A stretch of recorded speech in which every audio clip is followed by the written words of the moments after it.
Hey, I'm Dr. Margaret Rutherford, and this is SelfWork on YouTube. So glad you're here. We've got a great guest for you today. Thanks for being here.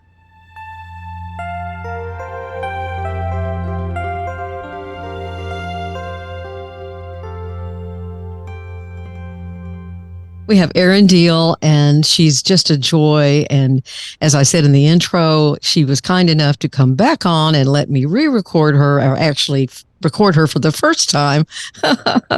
So we're calling it a dress rehearsal for today. But I was so charmed and just so curious and interested in what you said last time. And I can't wait for SelfWork listeners to actually hear it this time. I'm excited too. And again, we have to give grace. That's what makes the world go round. And so Erin, tell us about you. Tell us about how you began thinking about what you wanted to give back to the world from your personal experience and how those two, your personal and your professional, interacted. And I think your story is so just intriguing. Well, so I'm trying to think of where to start, but I know that I am called here for a purpose. I know that I have an actual gift to give the world, and I know I'm here to teach and to help people heal themselves, not only personally, but heal their professional selves too. So I started at a young age, just loving to make people laugh. You're the class clown? Yes, I was the class clown in high school. Okay. And I thought to myself, well, how do I harness that? And I knew that I wanted to make people laugh. I'm sitting in my podcast closet right now, and I look up here, and hold on, my dog's entering the scene here. Hello, dog. Big Deal is entering the scene. That's an 8-pound toy poodle. But I'm looking at the vision board that I have in my office, and I see Oprah Winfrey, and she was always a guiding light for me too. She was always really? Somebody that I just loved and knew that when people were in her presence, they felt better about themselves. They wanted to, she just helped people feel like they were reaching their highest, most beautiful self. And that to me was something I wanted. And so I thought, how do I harness this? How do I harness my purpose? And how do I make this a way that I can do it every single day of my life and make it into a career? And so you're very unique. You're very unique purpose. Yes. I think that's what is so striking about what you offer to groups and companies and individuals is how you pair humor and improvisation into what you teach. Thank you. And it took me a long time to get to that path. I was basically 28 years old when I came up with the idea, 30 when I actually executed against it. And I've been living the past decade of my life with that mission top of mind to help people be the highest versions of themselves through the use of humor. I didn't know in the very beginning how to get there. I thought maybe I'd be a florist because they always make people smile. And when you get flowers, you're always happy. But turns out I'm not great with plants. I killed my first plant, Zoe de Plantel. And then I was like, okay, I don't know if I can have an animal. This dog's sitting on my lap. He's an 8-pound toy poodle named Big. Yeah, Big Deal. Yes, Big Deal. I thought, okay, I'm not great with plants. Let me try animals. Luckily, he worked out, and now I have a 4-year-old son that also I parent. But it's this lens of helping people through human nature, which is laughter. It's through the lens of love and positivity, which I think a lot of leaders cringe at the word love in the workplace, right? And I think that for today's world, the only way to gain a company culture, to attract and retain a company that loves the work that they do, is by showing them love first. So we use humor to help teach that, and we teach on very specific power skills. But it was through a lot of my own healing and transformation that I even arrived at this was my purpose, and I can get into that too. But it's been a journey and an evolution, and I'm still evolving and still creating. And I think the day that I stop is the day that I won't be here, because that's what life to me is all about, is evolving and creating and using my highest purpose to give back which I know is through the use of laughter. So, what do you mean by that? How you began to use your own personal experience to say this is where, because I think so many people struggle to find that idea, that direction, that will give them purpose. And it's really, I mean, of course, there are theorists that say all of your 20s are about that. It's about finding your identity. But I think probably it goes into your 30s at this point, because we are delaying a lot of that with the way we are rearing children. And so what did you discover that would give yourself this sense of direction? Yeah. So it actually happened after I had started creating Improve It. Okay. I had what I would like to call a homecoming back to myself. Mm-hmm. I started my career as an entrepreneur in the hustle mentality and Right. the grind mentality, which, Right. There's a lot. I believe in abundance and scarcity and the law of attraction. And when you work Mm-hmm. from this place of scarcity, which was sort of my mindset, and ego was leading the charge in the beginning of my leadership journey, I wasn't the leader that I knew I could be. And I was I had a lot of limiting beliefs circulating. I wasn't leading from the place of love. And so over time, I blocked things from coming my way. I wanted to have a child. And as a leader, didn't know if I was able to do that, and went through an incredible long journey with infertility, many rounds Share that. Mm-hmm. of IVF.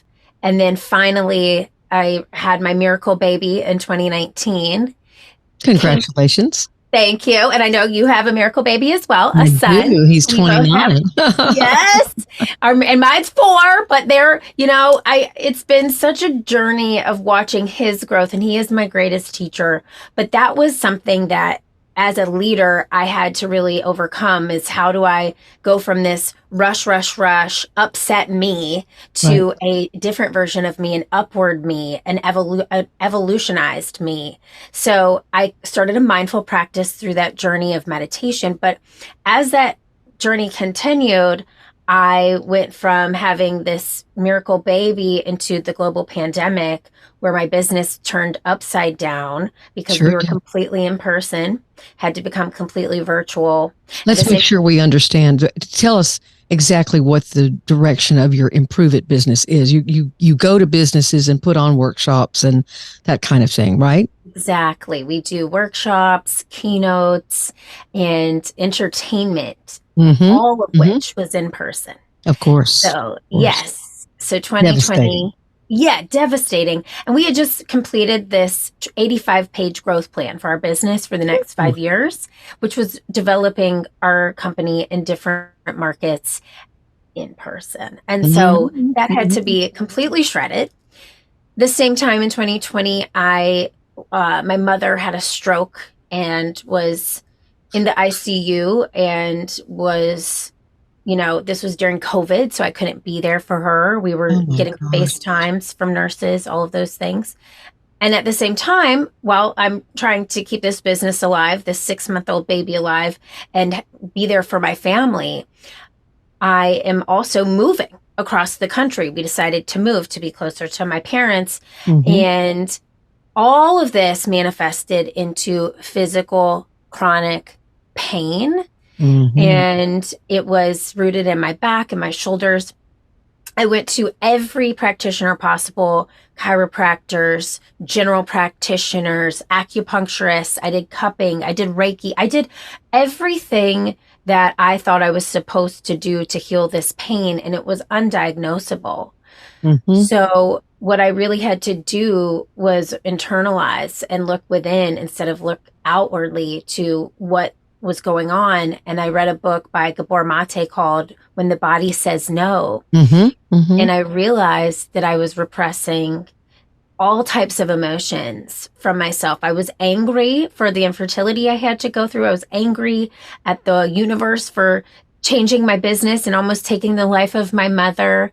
I Hmm. was sad and I hadn't mourned the fact that because as I was going through infertility, I just would react and go to the next thing and go to the next Going thing. automatic. Hmm. Yeah, and I would disassociate. I was a workaholic. I would pour myself into work, or I would pour myself a dirty martini at the end of the day, and Hmm. I would just numb my feelings. And that caught up with me about 3 years ago.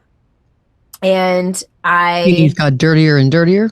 yes, that martini was murky. Yeah. Okay, and it was just a really hard time for myself as a leader, but it took a lot of therapy, a lot of journaling, a lot of meditating to realize that the issue was the repressed emotions that I was hiding from.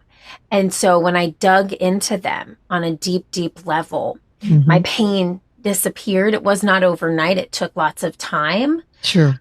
But I no longer have the pain. I have healed from those emotions. I've talked through them. I've talked to the people who I felt like I needed to talk to through Yes. those periods and mend those relationships. And it really That's changed transforming. me. I mean, that's just Yeah. transforming. Hmm. Yes. And it was this homecoming to myself that allows me to sit here today and talk to you.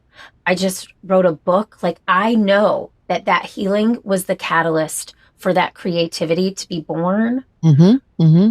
I am just feeling So you so have some appreciation of it in that a lot of your drive to create and help people function better and laugh and all that stuff. A lot of that was also part of your protective. I've written a book called Perfectly Hidden Depression, and I yes. talk a lot about how people develop these very protective personas, and some of it is about, laughing things off, or you just don't you it's not a pretend.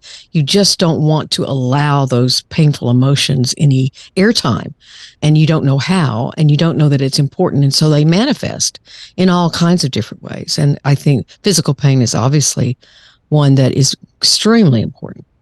Yeah. And it's, this idea of why are we so sick? Like, Yep. dis-ease is disease. The dis-ease is from covering these emotions and like you said, allowing them to be just sort of sifted through laughter. I did that for my entire life. I was literally the person who, if there was a hard thing going on, I would be the jokester in the room, laughing it off because I didn't want to feel. Mm-hmm.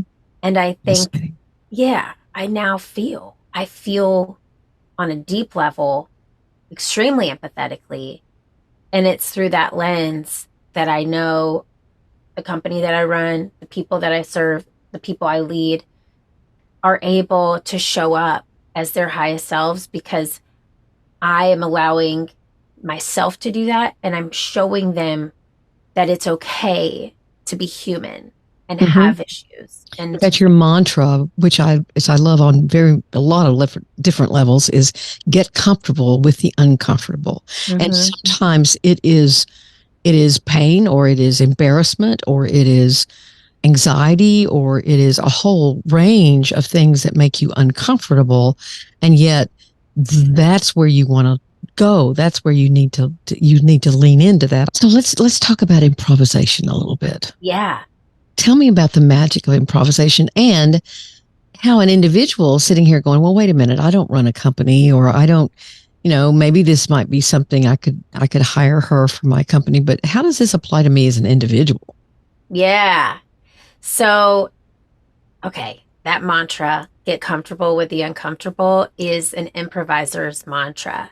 Mm-hmm. And I grew up singing, acting, and dancing, all of which had a script.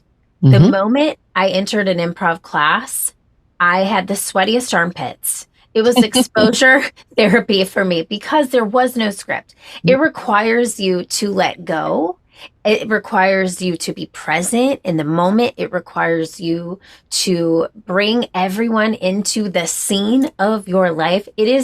I truly firmly believe that if every single person invested in improv, as an art form, as a hobby, as a teaching tool for themselves, the world would be a better place, because the characteristics of a great improviser make up the characteristics of a great human. You become a better listener. You become more present. You're able to think more quickly on your feet. You're able to postpone judgment and allow all ideas to be heard.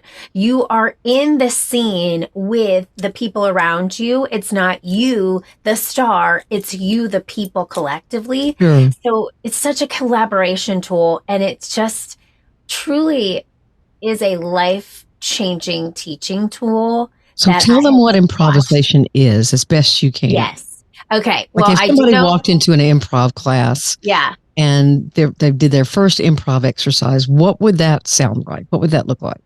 Well, I do know the definition of improv from Wikipedia. Okay. And I think I'll share it. It's the practice of acting, singing, talking, and reacting, of making and creating in the moment in response to the stimulus of one's immediate environment and inner feelings. That's the actual definition. But the real definition is it's what we call yes and. It is listening to an idea, postponing judgment, dropping your idea, and adding to it. So Okay. if you were to say, the sky is falling, and I would say, yes, and it's going to be a great day. Let's have a party because the sky is falling. I would add to it. I wouldn't negate you. So No, how it's not. I can see the sky and it's not falling. Yeah, right. Mm-hmm. Right. And then you can't go anywhere from that. So improv, if you walk into a class, is a room filled with people interacting with each in in a way that allows people to feel seen, heard, and valued. It is a positive space. You have to have a safe space in order to do improv. You can't get on stage with 7 people and hear one suggestion from the audience and create a 30-minute set without having the people on stage's backs. And I've been with teams that don't have each other's back in my improv career, and they just don't work.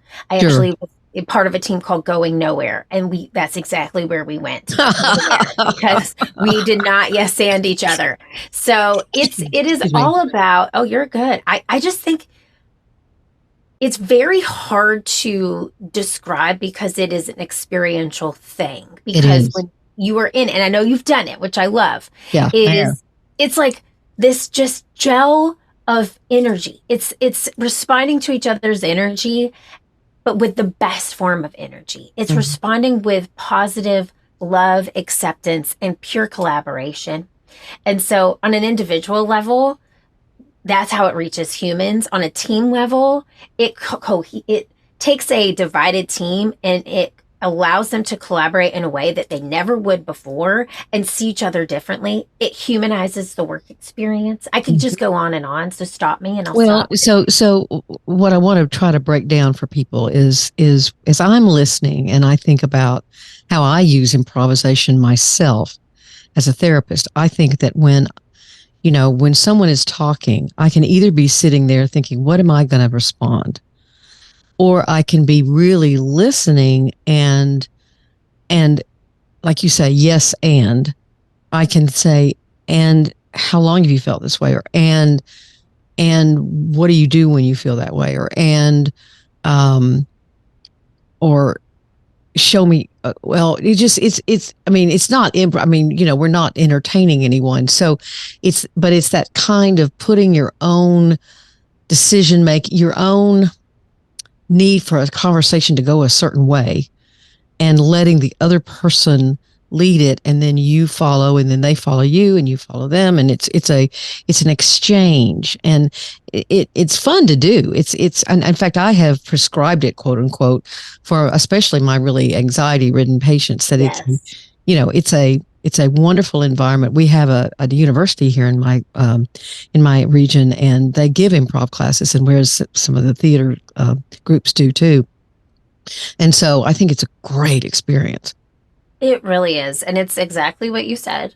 It is the purest form of give and take, and it is the purest form of presence. And I want to just touch on that really quick, because we always say that it really does make you a good listener. But if you were a person in normal conversation listening If Mm-hmm. my hand and my very tip of my finger, and I Mm-hmm. know some people are just listening, so you can't see me, but I'm pointing to the tip of my finger and I'm extending it to my elbow. If this at the tip of my finger to my elbow was a sentence, at what point in the sentence do you think that most people stop listening? Oh, about your second knuckle. Yeah, yes. And I've heard cuticle before. So knuckle Mm-hmm. feels better. Okay. Mm-hmm. So Mm-hmm. truly, like people stop listening here. And when we stop listening, let's say at the knuckle, we miss the meat and potatoes. We barely get the appetizer of the meal, of the sentence. And so when that happens, people know when they aren't being listened to. And Sure. it just causes a ripple effect in conversations, a ripple effect in cultures. So we really teach people to listen to the end, especially in an improv for work scenario, listen to the end of a sentence and challenge them to use their last word of the sentence that somebody just said to start their sentence. So, for example, if you Oh, were just fascinating. fascinating, it is. And so we would use your word to start our sentence. And that way we can't plan what Mm-hmm. we are saying. We are Yeah, deeply in great. that conversation. All planning goes out the window. And when you allow the planning to go out the window, this is where the comedy comes in. You're reacting just in the moment. And that little reaction, that little spark of truth that just happened right there, that spark is where the comedy lies. It's the truth in the comedy. And Mhm. as a class clown, I was a horrible improviser at first. I would walk into a room, an improv class or a rehearsal, and I would try to be the funniest person. Sure. I'd try to have the one liner. Yeah. That doesn't work. It does Mm-mm. not work. Not a solo act. Yeah, you look like the jerk. Yeah, And like the asshole, you, actually. yes, an asshole. Okay, I was hoping I could curse on the show. So yeah, you look like the asshole. And that is what the audience feels. That's what your scene partners feel. And that's why I say the qualities of a great improviser make up the qualities of a great human, because a great improviser allows everybody to feel seen, heard, and valued, allows everybody to have a say in the scene or have their voice be heard, is collaborative, is listening effectively, and is reacting in that moment. And it's a art form, and it's one of those life skills that once you learn it, it just applies to everything in your life. Yeah, how many times have I said to couples, it looked like you stopped listening, and they go, well, I know what she's going to say, Yeah. Yeah. or I've heard it Exactly. 100 times before. And, I will say something like, how many hours do you spend away from each other a day? And they'll say, oh, 10, 8 or 10. So you think nothing has changed that person in those 8 or 10 hours that perhaps would be interesting to listen to and to Yeah. try to pick up on? It's like we lose our curiosity, and then we get in ruts and that kind of thing. And so I think this is a wonderful tool. You also have some things that you say, for example, you want to make failure a habit. What do you mean by that? Yeah. So one of the biggest rules of improv is there are no mistakes, only gifts. Mm-hmm. So if you and I were in a scene together on the improv stage and let's just say I spilled something on the stage. I like knocked something over and I knocked over a chair and I go, oh crap. And obviously the audience knows what I just did. They saw me make the mistake, but I just skim over it like nothing happened. They're thinking in themselves, she just knocked over that chair. She's not going to acknowledge that. But if I allow it to be a part of the scene and I Sure. say, oh crap, oh, I knocked over this chair. But you know what? Craps is my favorite game to play in Vegas. Okay, Dr. Margaret, do you want to start planning that girl's trip to Vegas right now?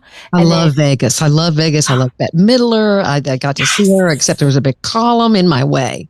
oh no. Okay, well, how about we go? And I wonder if Celine is still playing and we get tickets to that show and I'll make sure you're column free. Oh, column free is good. I am there. And Celine, oh my God. Yeah. See, and so that's allowing it to go somewhere. So if you take that metaphor and you apply that to life, so, I'm what I call a failfluencer. Okay. I'm not an influencer. I'm a failfluencer. I influence people to fail forward in their life because you can allow those things that are mistakes to stay mistakes and you can beat yourself up about them, or you can allow them to become a part of the scene of your life and take the lesson and leave the mistake in the past. Couldn't say it any better. Thank you. And so I love talking about failure, and I love allowing it to become a part of the scene, because I think teachers teach what they need to know. And I think that is deeply one of my greatest lessons to learn here on earth is resiliency. And so I am teaching that and speaking that and preaching that because I also need to learn it. And I have through teaching. Mm-hmm, mm-hmm. And it's accepting that the resilience is not having any difficulties. The resilience is handling the failures, handling the successes. One of my working definitions of self-acceptance, and I say working because I don't know, is it what I, is what I will always feel, but yeah, knowing that your strengths nor your vulnerabilities completely define you, neither one of them. Yeah. And they are all part of you. And so I love this, just accept failure and accept mistakes, and you can feel remorse for them for a while, okay, but move on and learn from it, as you say. And you talked a lot about healing yourself through humor. We had 2 years ago, I was talking about this yesterday, and my husband and I kept saying last year. He goes, Margaret, that was 2 years ago. I went, oh, okay. So anyway, 2 years ago, my best friends from high school, we met together, and we were in that part of the visit where we were getting a little more introspective with one another, and we went around and said, "What do you think your one of your strengths is? What do you like about yourself?" And all of them looked at me and they were going, "You're going to say laughter, aren't you?" You're going to say, yeah. And I say, yes, because I love to laugh, and I laugh all the time with my patients. In fact, during the pandemic, and even now when I'm working virtually, my husband will just hear me downstairs, just my tone of my voice, and I'm laughing. He goes, "You laugh a lot in therapy." And I said, yes, I do, because it's so important not to, or to have that sense of flexibility and kindness toward yourself, which sometimes makes you laugh, compassion toward yourself, which makes you laugh, just seeing yourself as the human being you are, and having your ups and your downs, and just making stupid mistakes. Yes, yes. And laughter is contagious. Like, it's the best form of therapy. It's also an ab workout. Like, you can do a workout, a mental, physical workout. So can I tell you a fun thing about laughter? I actually interviewed on my podcast the founder of laughter yoga, and he lives in India. Okay. So we had to get the time zones coordinated. Yeah. And we started the call. He goes, "We're just going to start this call and we're just going to laugh." And so it was literally us just sitting there and then it really turned into a real laugh, because you're like, this is so silly.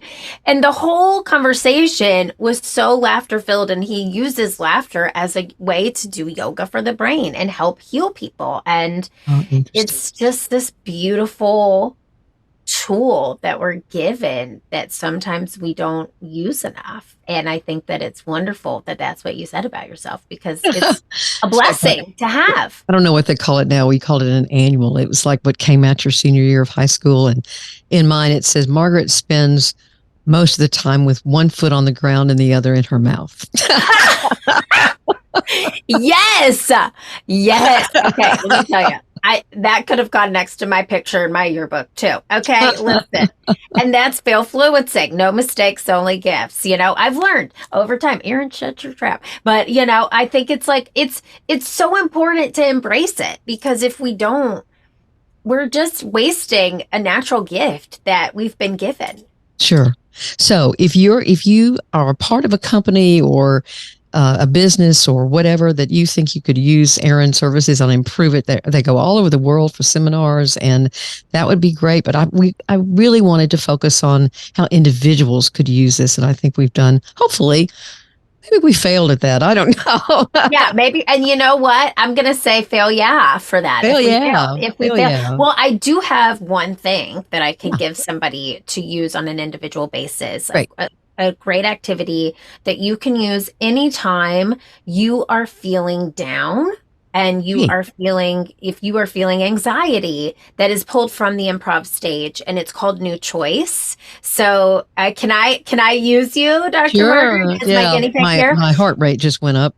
Okay, no, you're going to do great. You're going to do great. So here's how it works just in general from an improv perspective. So let's just pretend I'm in the middle of a conversation right now with you. We're just going to keep this let's pretend we're doing it. Yes. So you would say new choice, and I would have to change the last thing that I said to something different. So I'll tell you about my weekend plans. Okay. So this weekend, I am going to this aquarium here in Charleston, and they are turning off all the lights in all of the fish tanks. And it's going to have they're turning on all the lights. It's going to be this like gigantic, well-lit party. Everybody even has flashlights because that's how much light they want in this aquarium. They don't want anybody to have light in the aquarium. They actually have changed it now to coming with blindfolds on. So everybody's showing up with the blindfold.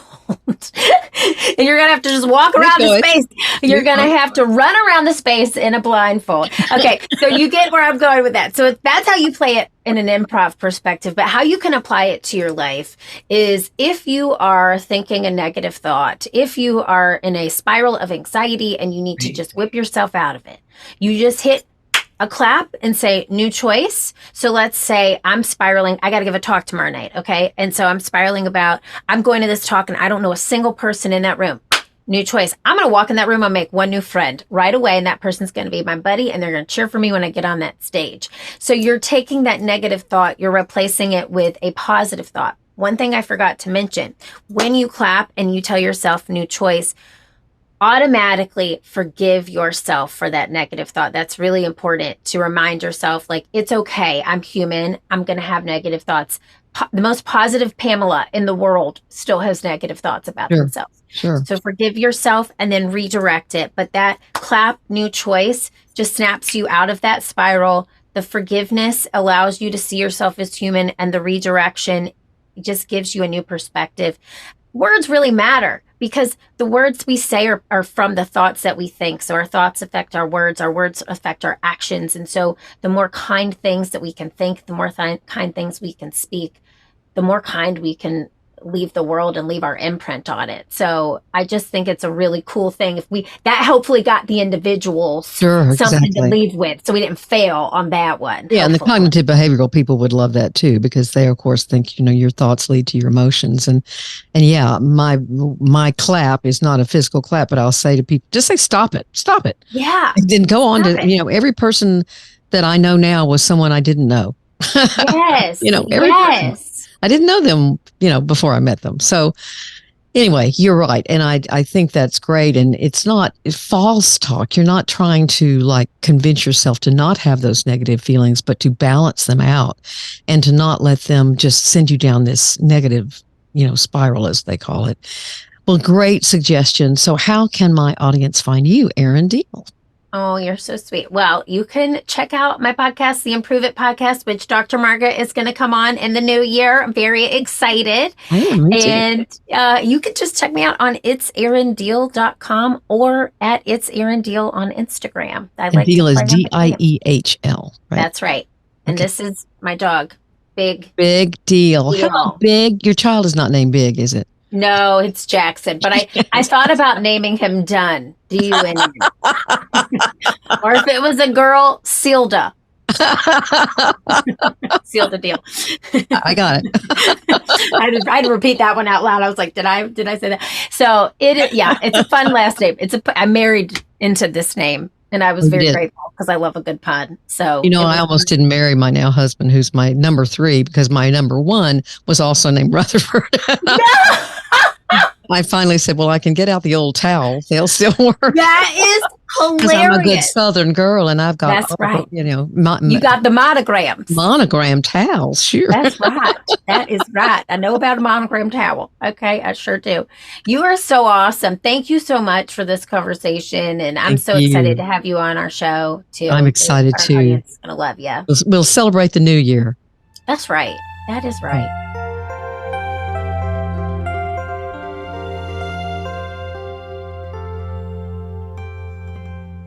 We're so glad you were here today. You can find SelfWork anywhere you listen to podcasts, and we'll be back with something for YouTube soon. Take care. Bye for now.